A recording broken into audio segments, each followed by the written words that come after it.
আন্ধাধুন এবং বদলাপুরের পরে শ্রীরাম রাঘবান আবার নিয়ে আসছেন মেরি ক্রিসমাস। এবার রয়েছেন বিজয় সেতুপতি, ক্যাটরিনা কাইফ এবং ভারতে প্রথমবার এবং হয়তো বিশ্ব প্রথমবার এরকম হবে যে তামিল এবং হিন্দি দুটি ভাষায় প্যারালালি শ্যুট করা হয়েছে এই সিনেমাটি। এবং এই যে ট্রেলার যেটি বেরিয়েছে তাতেও তামিল ট্রেলার এবং হিন্দি ট্রেলার যেটি রয়েছে দুটির ট্রিটমেন্ট এবং দুটির ইভেন যে গল্পটি যেটা বলার চেষ্টা করছে ট্রেলারের মধ্যে, সেই গল্পের ট্রেসটিও কমপ্লিটলি ডিফারেন্ট আমরা দেখতে পাচ্ছি। যেমন হিন্দি ট্রেলারটিতে আমরা দেখে বুঝতে পারছি যে ক্যাটরিনা এবং বিজয় সেতুপতির যে ক্যারেক্টার, এনারা দুজনেই স্ট্রেঞ্জার টু ইচ আদার এবং ক্রিসমাসের আগের রাতে হয়তো এদের কোথাও একটা দেখা হয় এবং like they speak up, they start speaking and they spend time together, এরকম একটা রাতের ব্যাপারটা হয়ে তারপরে দ্য থিংস টার্ন মানে স্ট্রেঞ্জ অ্যান্ড সেখান থেকে we get to see a murder story and এরকম।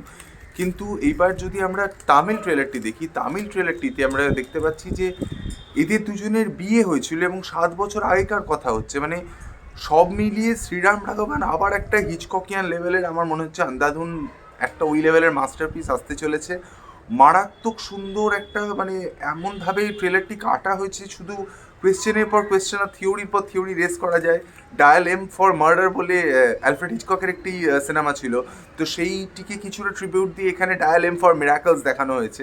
এবং রাক্ষস, দেবতা এবং মানুষ, এই কে যে কোনটা, কোন রোলটি কার, কে রাক্ষস, বিজয় সেতুপতি কে রাক্ষস নাকি তিনি মানুষ, নাকি ক্যাটরিনা কেফ তিনি এঞ্জেল, এই ব্যাপারগুলোকে নিয়ে একটা খুব জম্পিশ একটা থ্রিলার হতে চলেছে।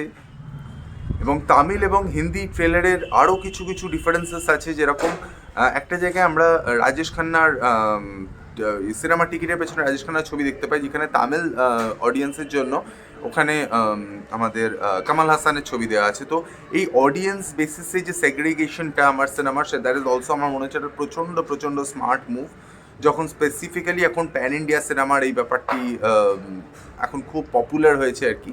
তো শ্রীরাম রাঘবানের থেকে অবভিয়াসলি খুব এক্সপেকটেশন থাকবে। তো আশা করছি খুব ভালো হবে। 12 জানুয়ারি রিলিজ করছে, দেখা যাক। আপনারাও দেখুন, কেমন লাগে জানান। আজকের মতন এতটাই। আমি অভিদীপ, সিনে লিটারিজের থেকে। ভিডিও ভালো লাগলে লাইক করুন এবং চ্যানেল